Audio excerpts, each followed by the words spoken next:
Very warm welcome. Good morning, it's Gene from Mathstyle. I'm going to play the video in the background so you're just not, listening to my voice talk about different subjects, which I think are relevant to all of us right now.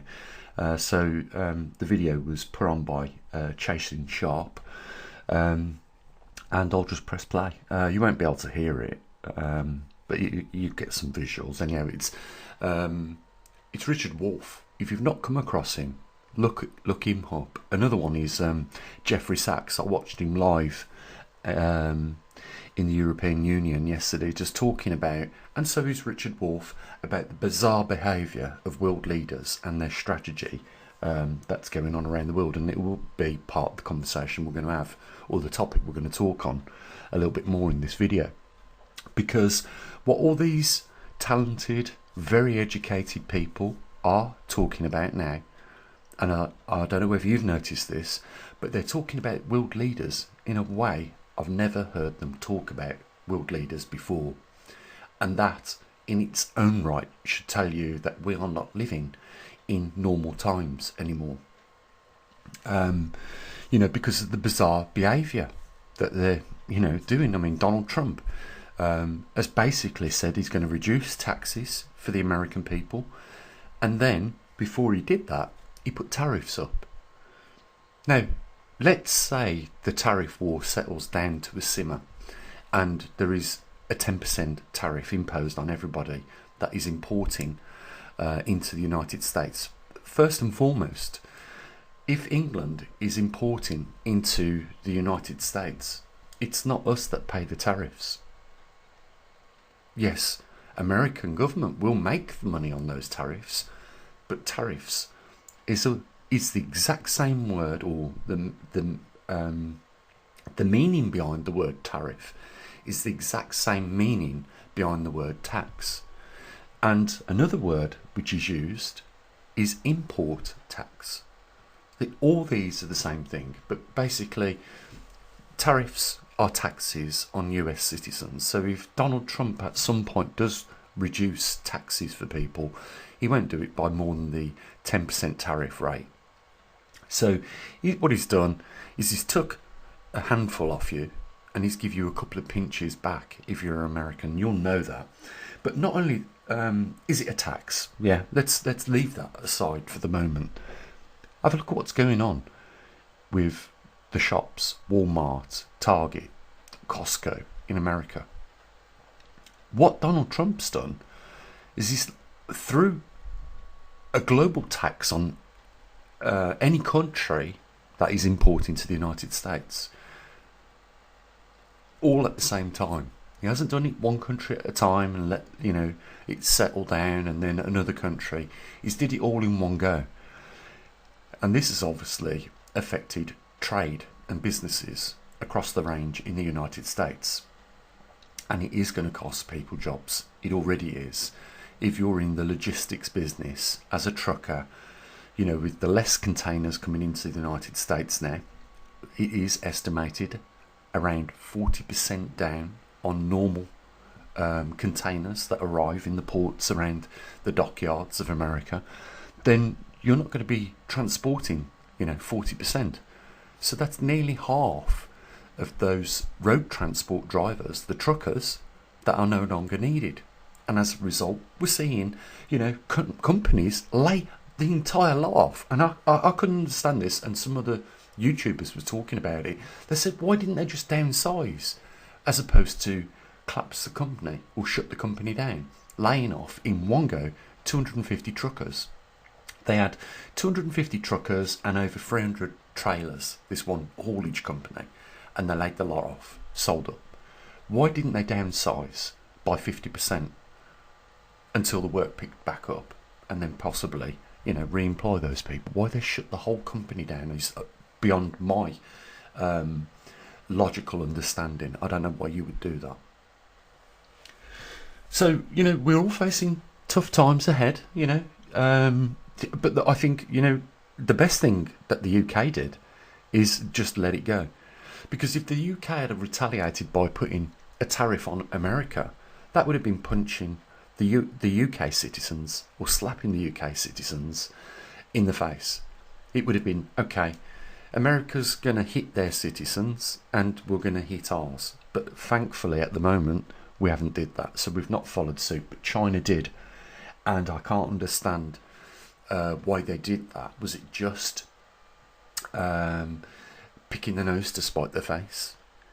Because, you know, China are struggling right now with the tariffs that America imposed on them. Obviously, all the orders for various things were cancelled pretty much overnight at the announcement of the tariff that Donald Trump had put on China. So, as I know, hundreds of thousands of medium to small and some cases large companies closed within a week, leaving hundreds of thousands and millions of people out of work in a very short notice period. And now there are all sorts of crises cascading on the back of that. As you can imagine, like the tariffs had eventually down the road caught up with the truck drivers. They lost the jobs, the haulage companies went bankrupt, and the logistics shrank in America. You know, same thing has happened in China. Let's say, for instance, you know, the tariffs were introduced. Businesses couldn't trade anymore. The orders were being cancelled. Don't put that on the ship and send it over. We're not paying another 100% on that. I saw businesses in America that was telling news channels that they were going to go bankrupt because they'd only got enough stock to go for another month, and then after that they were going to have to lay off their people that worked for them. They were going to, you know, they didn't know what to do because the business was being secured by the property of their home. You know, so all these things have a knock-on effect. In China, when they lost the orders, the business went overnight, and literally overnight, you wouldn't believe it. They let all the factory workers go home, and during the night they emptied all the machinery out. Some of them thought it'd be a good idea to go to Vietnam, put all their equipment on the ship, sent it to Vietnam, set up a business, and we're talking about 500,000 businesses within months. They said it was an exodus leaving China, all these companies, and they set up in Vietnam, and then along come Donald Trump with his tariffs and hit Vietnam as well. So they didn't avoid the tariffs, even though they're way lower than what China's are. And well, we've seen the insanity of some of these tariffs. You know, every country, including islands, where the only inhabitants on the island was penguins. I mean, what was the point being made there? We're even going to tax the penguins. Were they going to pay in sardines, are they? You know, they don't export, obviously we know they don't export nothing to America. And some of these other countries that was taxed had a population of 500 people. What was America hoping to get by putting tariffs on a country like that? It just was ridiculous, some of these things, but it shows that there is nobody of intelligence behind these. And when you hear Richard Wolff and Jeffrey Sachs, and I could mention many others, there are some very intelligent people out there that teach economics in some of the best universities of the world.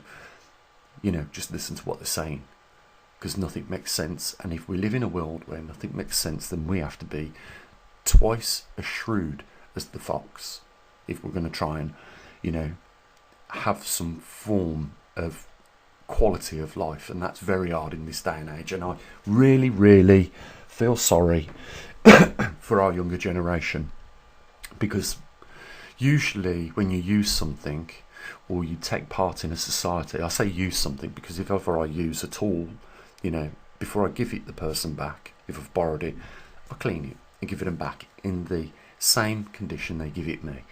And that's what we should be doing as a generation of elders and people that have the responsibility that when we pass over, you know, an economy or, you know, the prosperity of a country to a younger generation, it should be in a better condition.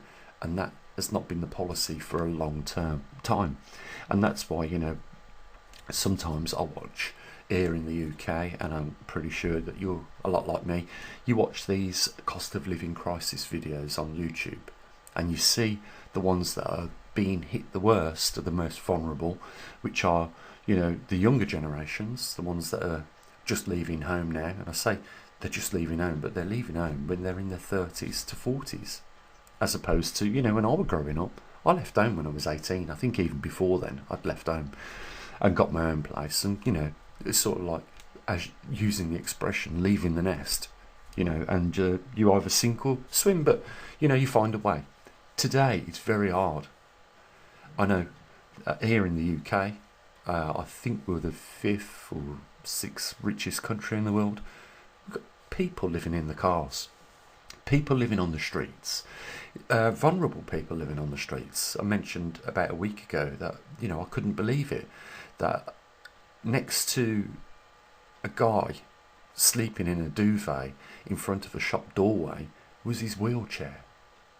And I know, and I said to my sister, who's a manager of care, I said, look, this is a resolvable situation for this person, because even though he's on the streets, that there are things in place to help this man in our country. One, is disabled, it's clear. So, you know, he'd been told to pips, this country would put him in an accommodation, and there'd be all sorts of help for him. And I then said, well, maybe the reason for this is there is a mental aspect of his illness, and that's why he's on there. But even so, social workers could get involved and help him. You know, but you know what most people are doing this day and age? They don't, like me, they don't even give it any thought whatsoever. They just walk past, because it's easier to do that and not get involved. And, you know, we're seeing a lot more of this around the world. And I think that the only thing we have the ability to do is make the best of something bad. Just make the best of it, you know. Try and turn, you know, a negative into a positive. And, you know, whereas, you know, the cost of living increases, then we have to be a bit more smarter about the way we do things. I'll give you just a for instance, you know. I mean, I know a lot of people don't like eating rice, but I do. But I don't eat normal rice. You know, I make a cordon bleu rice, if you like, because like I shop a lot more smarter than what I used to. I mean, I don't always shop in Morrison's. You know, I go to the market. I like the market because you get food really cheap, much more fresher in the market, and you get more for your money. So, you know, I try and do a market shop once a week. We've got a good market here in Coventry, where I can get a lot of the things that I like to eat, you know, at good prices. But, you know, getting back to the rice, I brought about 3 weeks ago 10 kilos of basmati rice for £12.50. Imagine how many meals you'll cook with that. And, you know, as opposed to buying chicken breasts like I used to when I was a bit younger, I find now buying chicken thighs and legs in a tray, I think they come to around about £3.60, but I buy the tray and I will put them all in the oven at the same time. I'll take the legs off them, you know, slice them, flavour them, and then I'll put them in the oven, and all those juices off that meat I'll put into the rice afterwards. I won't throw it away, and I'll put a few more vegetables like peas, sweet corn, peppers, onion, garlic, bit of ginger, and I'll make the best rice I can possibly make. And then I'll have my meal, you know, what I'm going to have, and then I'll freeze the rest, and I've got a quick meal which I can just pop in the microwave, you know, as and when I want. You know, just making the most of that very basic staple food, you know, can be enjoyable, really enjoyable. I've got no problems eating rice whatsoever if it's got a bit of flavour with it, if it's got some other vegetables in there, you know, and meat as well. So what I'll do with the chicken thighs, I'll break the meat off after it's cooked, and I'll put it in with the rice, and I've got chicken fried rice or chicken savoury rice. It's a great meal. Today I'm doing gammon. I've got a joint of gammon which I've had in the freezer for now a month or so. So I thought, you know, I'll use that gammon, I'll cook it in the oven, I'll, probably make half a kilo of rice, which is a huge amount of rice. And then I've got all the vegetables which are looking a bit limp in the fridge, which I want to, use. I try not to throw anything away. That's another thing I do. If the birds eat it, they get it. If it's going to get thrown in the bin before it gets, before I'll put something in the bin, I'll think, can the birds eat it? And I'll throw it on the flat roof at the back of the apartment. And you know what? I'm surprised what birds will eat. Chicken bones, they'll eat them. And they don't stay on the roof long. If I do a pack of thighs and legs, you throw them bones on the roof, and then magpies, the blackbirds and the buzzards will take it within minutes. So, you're feeding, you're giving a useful product to another animal as well, so you're not throwing it away. But the other thing I'll do to save a bit of cash is I'll have different things in the oven at the same time. If I'm going to leave the oven like I am today for about an hour and a half, I'll have my gammon in the middle shelf, I'll have a tray of chicken thighs and legs on the top shelf, and at the bottom I'm going to do some roast veg. So I've made multiple meals using the same amount of energy that I would use just to cook one particular type of food. So I'm saving on electric, I'm saving on my shopping bills, and I'm making the most that I can in that way, as well as going to the markets, buying cheaper food. These are the things that some people don't do. And every time I go to the shop, Morrison's or Aldi's or Lidl's or somewhere like that, I am usually standing behind someone with a huge trolley full of food, and when I look at the food that they're putting on the till conveyor, I'm thinking, I've noticed that they're maybe quite large in size. I'll be polite. I won't say that they're tree trunks or anything like that. But then I'm not surprised with the food that they're buying, because a lot of it is processed food. If you're struggling in the cost of living crisis and you're buying processed food, you're not helping yourself, because if it's processed, there's work being done on it, and you're paying for the extra work. It's like, I can't understand why people buy to make spaghetti bolognese, which is quite a common meal here in the UK, and it is everywhere else. I know that everyone, I don't know many people that turn their nose up to a good spaghetti bolognese. But why would you buy the sauce? The spaghetti bolognese sauce. Why would you buy a jar of that? You know how easy it is to make that sauce, and how much of a difference it would be if you brought some fresh basil from a market, and you'll get a handful of basil at the market for £1. You chop that up and put that in a tin of tomatoes, a little bit of puree, and I have a little cheat. Instead of using wine to make it, because it would taste better with a glass of red wine or half a glass of red wine in there, I use a bit of vinegar and sugar, and it gives that sort of acidic and sweetness that you'd get if you used a bottle of wine, to make your spag bowl. So try it. People that I've told about that have tried it, and they've said, wow.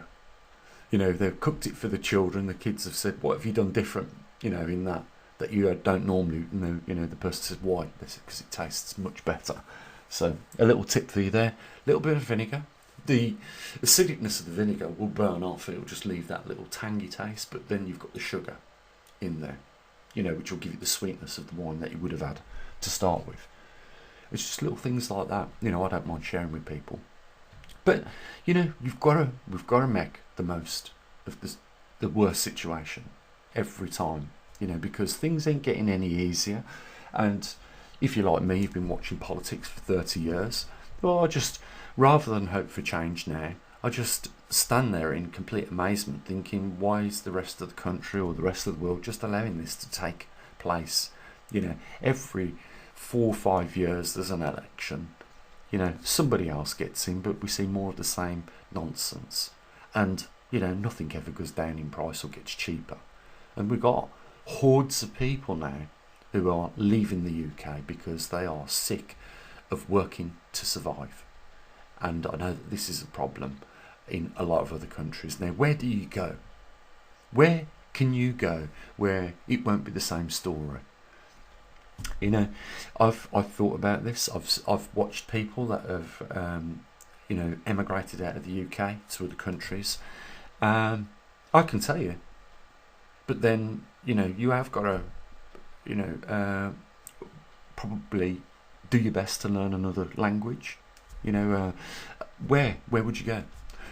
There are places in Thailand. Forget Bangkok. Bangkok is for your tourists. Same as Pattaya. Fuck it.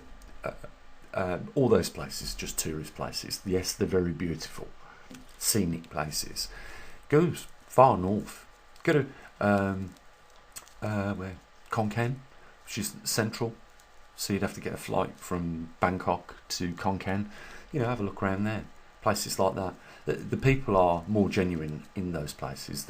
In Bangkok, trust me, it's just for your tourists. And half the stuff there you wouldn't want to see anyhow.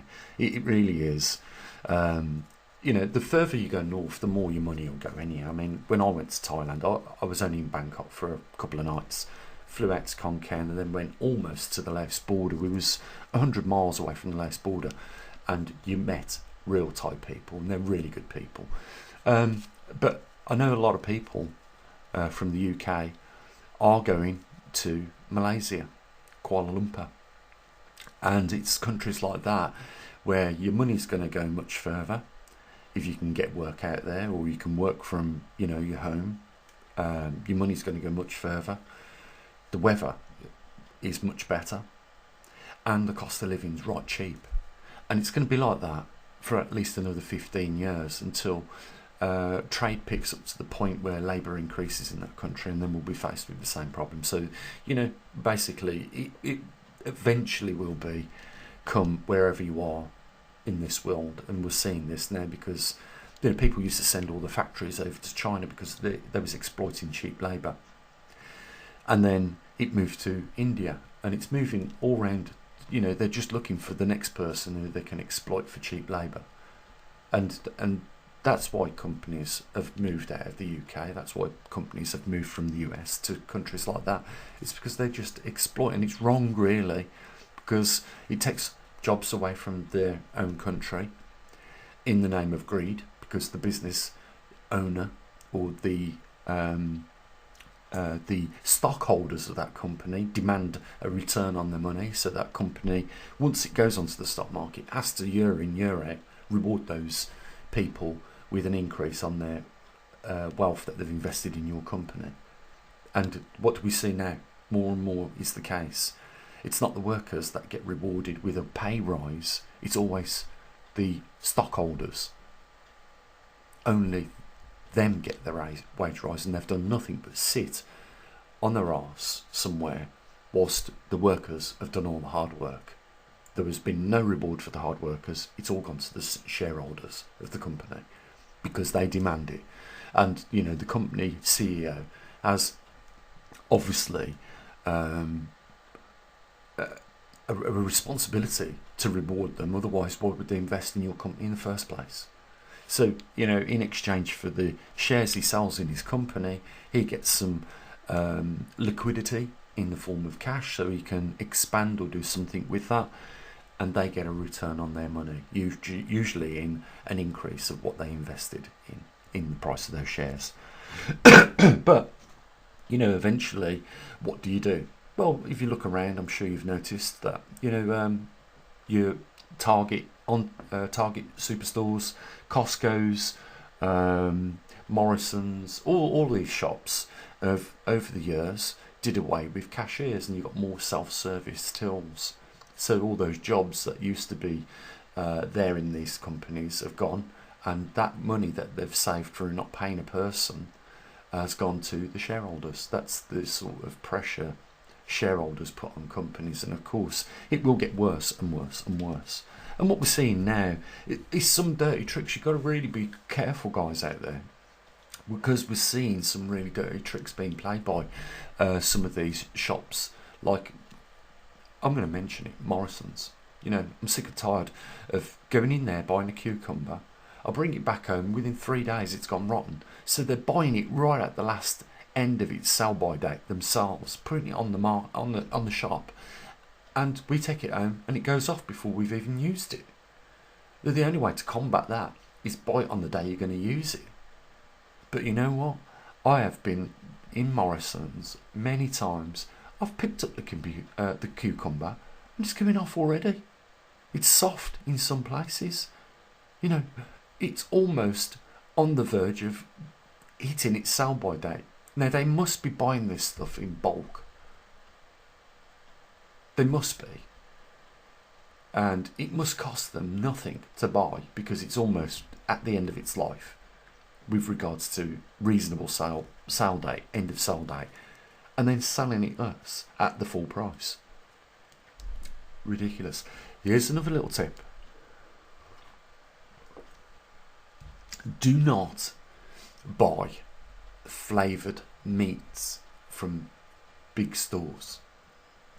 If they've put the flavouring on it already, the reason why they've done it is because it's going close to its end of life date. And you won't smell it off if it's covered in tikka flavour or Chinese flavour glaze. You know, if you want to buy flavoured meats, buy the flavouring and then add it to your meat afterwards, because that's how butchers, you know, save money. If they haven't sold it before its best before date, you know, very close to that, or even after, I've known in some circumstances, then they slap the flavourings on it. You know, you got your barbecue flavouring, your Chinese flavour, your tikka flavouring, your Indian flavouring, your spicy. You know, don't buy it if it's already been added, because I guarantee you it's close to its going out of end of life date. You'll go home, you'll feed your family, you might not get ill, but why should you pay good money for stuff that's going out of date? That's a little trick of the butcher's trade for you. You know, the other thing is, try and learn the art. It's not easy to break a chicken down, you know. Break it down to its thighs, its legs, its wings, its breast. You leave some of it on the bone if you want, whatever you want to do. But, you know, by butchering it yourself, you're saving money. And buying some of the cheaper cuts of meat ain't a bad thing. You know, there is, you see, you buy chicken breast. Chicken breast, some people say, oh, it's a little bit dry. And it is. Okay? It's all white meat. It's some people would argue.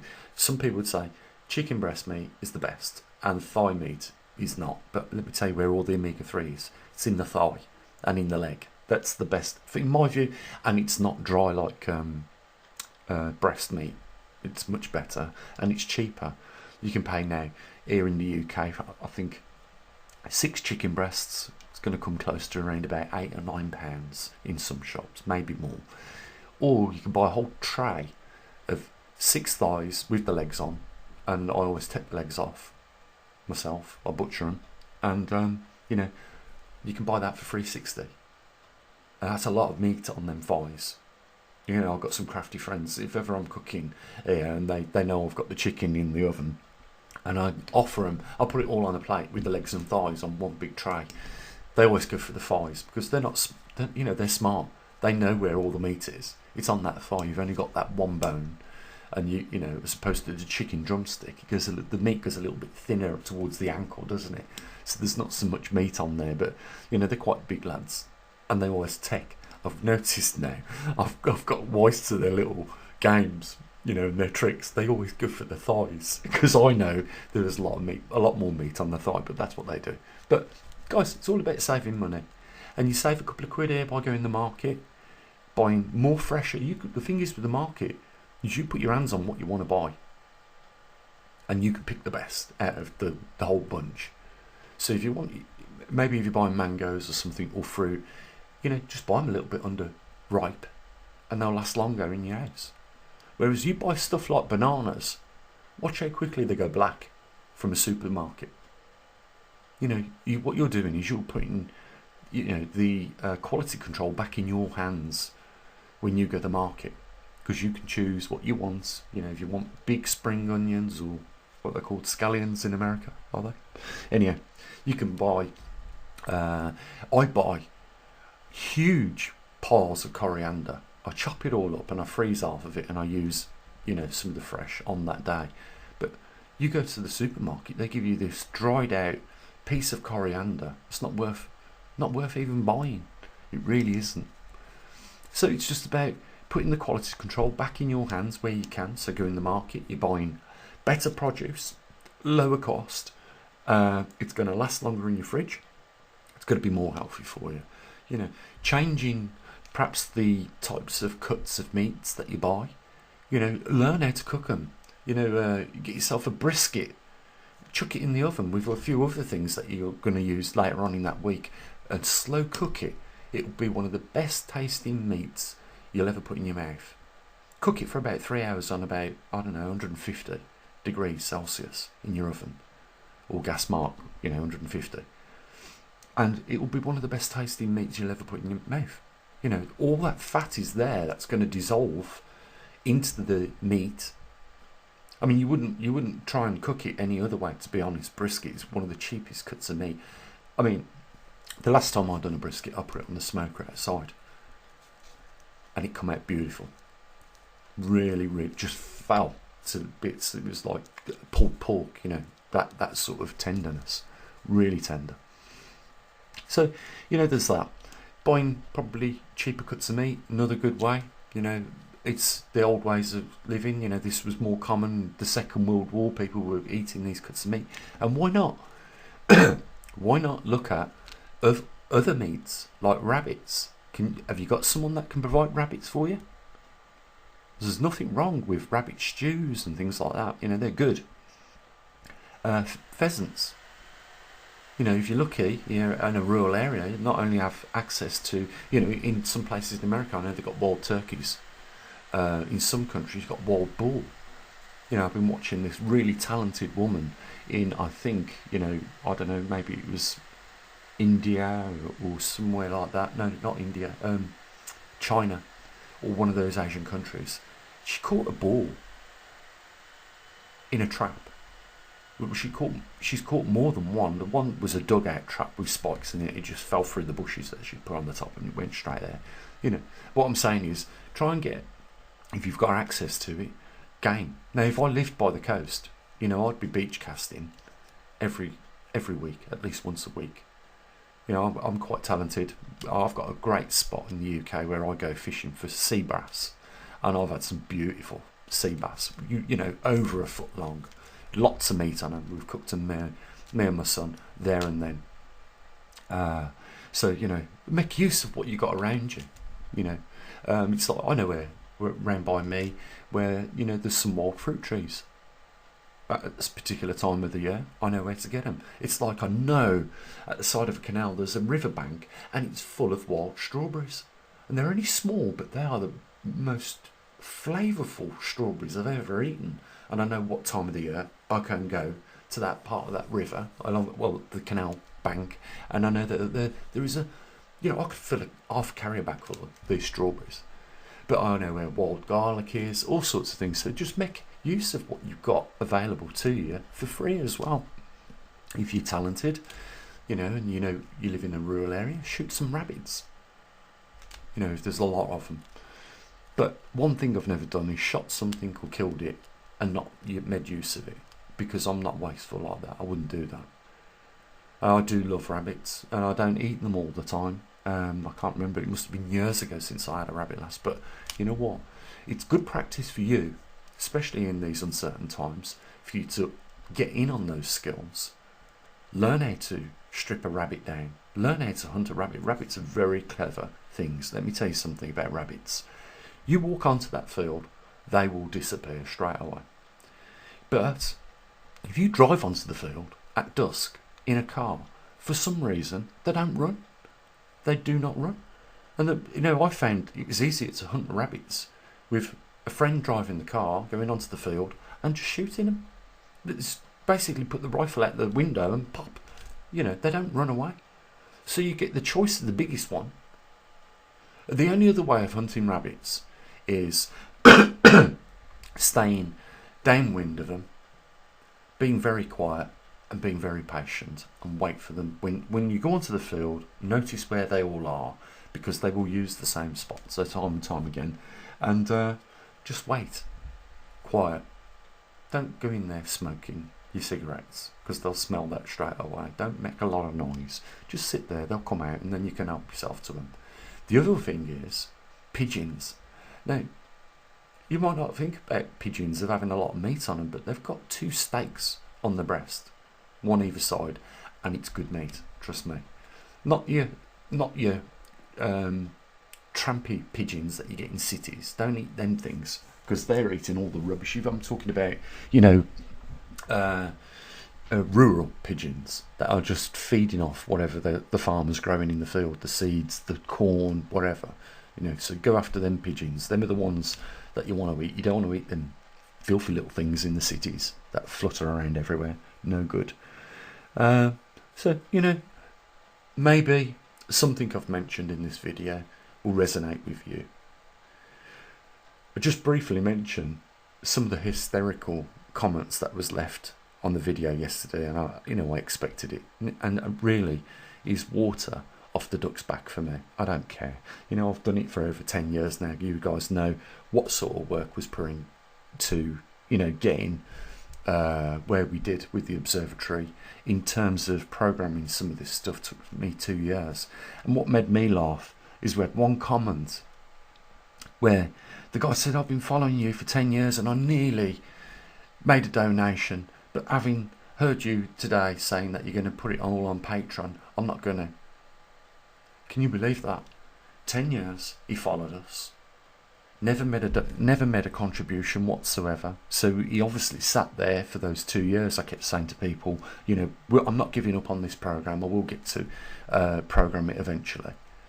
And obviously we did build the Trimax system, got it operational, as well as other things as well.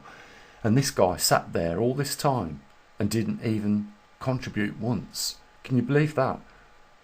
I would hate to be this guy's wife. I really would. I wouldn't want to be this guy's neighbour. I mean, the only thing that comes to my mind is an Alabama tick stuck in a raccoon's arse. That's the only thing that comes to mind. It was quite funny to see that comment. And then, of course, all the other comments that went with it. I've left them up there. What a joke. That's what sort of people we live with in our world. And I don't want them anywhere near me in a time of crisis. Trust me, I'll talk to them, and within that short space of time I will have asked them a couple of key questions. I know exactly what sort of people they are, and they will be at my distance. I don't want people like that anywhere near me, because these are the people that hang on, they bring you down and destroy anything great about whatever you could do to any community. It would be brought down by way too many people like that. So we are better rid of them. I'm glad. I should have done it. I did warn, didn't I, about moving it all onto Patreon. I should have done it a long time ago, actually, thinking about it, because we get the serious people that know about the topic, keenly interested, want to know more about it, and of course want to know what's going on. Why wouldn't you? Why wouldn't you want to know what's going on with your planet that you live on, that sustains life for us, when it's going through such a critical anomaly as the magnetic North Pole migration? Why would anyone not want to know about that? The other thing is, YouTube are a bunch of dirty rats. They really are. What they've done to this platform is nothing short of disgrace it.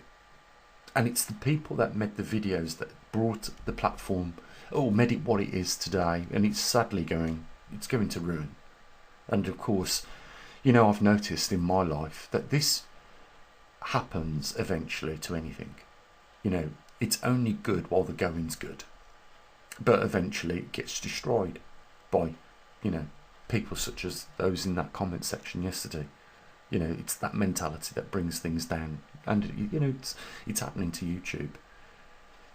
I think a better platform than YouTube now is clearly TikTok. It really is. YouTubers, I spot them a mile off. The ones that are just out for money. They're utilising YouTube as a tool to, encourage people to go to their website, and then they're selling them something. These prepper channels. And where they're getting all the information from is just off of the website, off of the news media. They're offering absolutely nothing, in some cases, to their audience. And the ones that have got these prepper shops makes me laugh. How do they make money when they are charging almost twice the amount of what you can buy anywhere else from? But what they've done is they've put a load of prepping stuff in one place, and they're just literally chances. You know, hopefully you've realised I could have had t-shirts, baseball caps, hoodies, tracky bottoms, all sorts of stuff, and then I could have had prepping things like axes, tents, tarps, you know, bungees, paracord. I could have had all that stuff and had it on a shop and sold it. But you know, my business here on YouTube was informing people of the anomaly that most people didn't even know about. You know, and doing as much as I physically could to bring the awareness of this changing event to people. But you know, it does come at a cost, and it's not fair if I've got to not only go out my way, do the work, you know, build the equipment, buy the, you know, keep the websites running, you know, because they're not free. But it's not fair if one person does it. You know, if we all come together at some little bit point in time, you know, we all do our little bit. It's easier on the community that's interested in this subject. But having said that, you know, I'm glad. You know, I feel like a weight has been taken off me now. I haven't got the pressure of, you know, doing all this for the YouTubers and worrying every month, oh, have we got the money to do this, we've got the money to pay for that. I'm glad now because I know exactly where I stand financially. We have got a bit of support from the patrons. We've got only a few guys. We're not, and I am so happy that we managed to get about another 5 or 6 people join us on Patreon yesterday. So that's great. You know, if you want to join us over there, if you want access to Earth Alpha at a glance and the latest magnetic pole, join us on Patreon. It is not a fortune to join us on there, but you'll be doing a little bit of service to not just yourselves, to the observatory, and we're all still in the business of, you know, the information related to the magnetic North Pole without the ludicrous childish behaviour of the comment section on YouTube, because it's just crazy. What the people say is just an insult to their own intelligence in some respects. So, you know, anyhow guys, hopefully you got something out of the video. You know, if you like the nature of what we've talked about here, you want to hear a little bit more about it, make a note in the comment section, say, yeah, I really enjoyed today's talk. You know, I'll gladly do it again for you. So, as always, what I usually say is, take care of your loved ones. Bye for now.